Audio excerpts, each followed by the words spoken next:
I've got a faucet in my kitchen that I need to replace, and I thought, why not make a video? Don't forget to subscribe, turn on notifications, because in this video, I'm gonna show you how to replace a kitchen faucet with a single handle pull-out faucet. Anyway, let's go do this. Come on.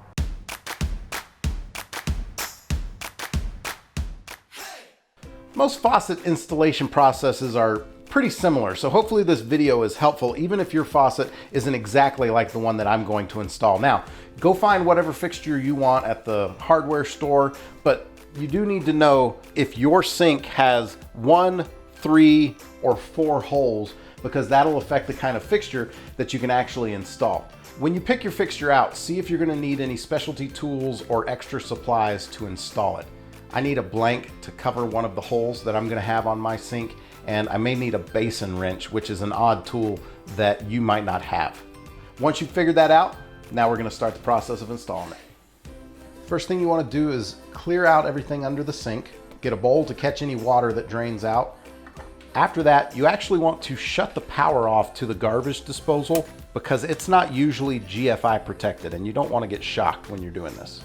Next, we want to turn off the supply lines. Now, if yours are tough, you might want to get a wrench to help you get some leverage, or a rag. Depending on the kind of supplies that you have, it could be a quarter turn, or you could have to turn it a few times to get the valve to close. Open the faucet to relieve any excess pressure. Next, with an adjustable wrench, we're going to remove the supply lines. Have your bowl ready to catch any water that comes out of those. When you're working under a sink like this, it's a good idea to have a pair of safety glasses to keep things from falling into your eyes. Once you have everything disconnected from the bottom, you can start pulling the old faucet off.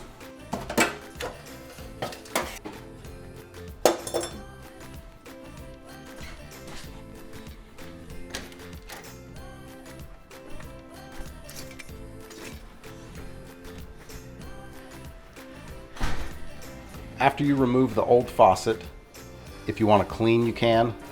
Mine had a lot of hard water buildup and was a bit stubborn, so I used my Dremel to show who was in charge.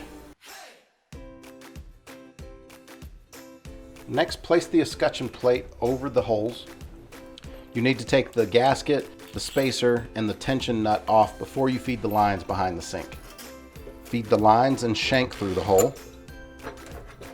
You may need someone to hold the faucet steady while you tighten everything down underneath.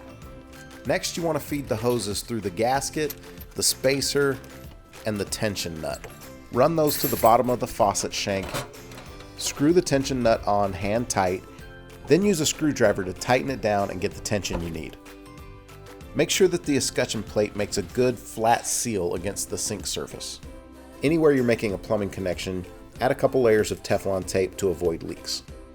Next, you need to connect the long hose coming off of the sprayer arm to the outlet tube coming out of the bottom of the fixture.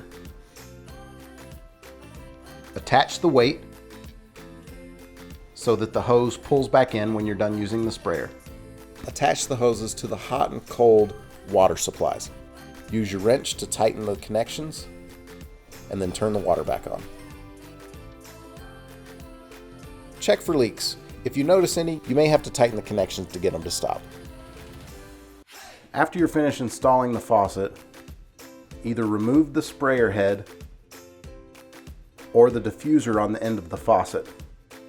When you turn the sprayer on, make sure you remove this screen so that it doesn't go down the drain. Turn the water on to flush any debris out of the line. Run the hot and cold water for at least a minute each. Replace the washer or the diffuser, whichever one you removed. When you reattach the sprayer head, be careful not to cross-thread it. If you end up with an extra hole in your sink, you can either install a soap dispenser, or for me, I'm actually just going to put a blank that matches the finish of the sink. Test the faucet one more time to make sure that everything's working properly. Put everything back under the sink, and you're done.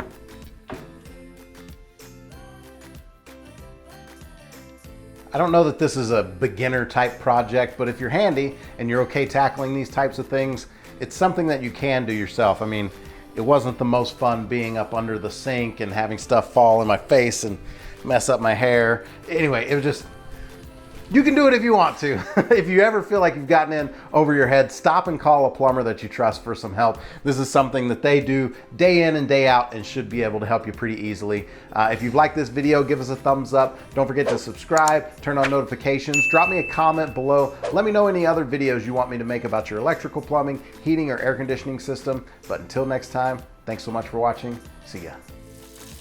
Oh, hey, good thing we're replacing this. It's like really going bad. Oh, there we go. Oh, yes! Hello. I heard you need a new faucet. I got you covered. Dad jokes.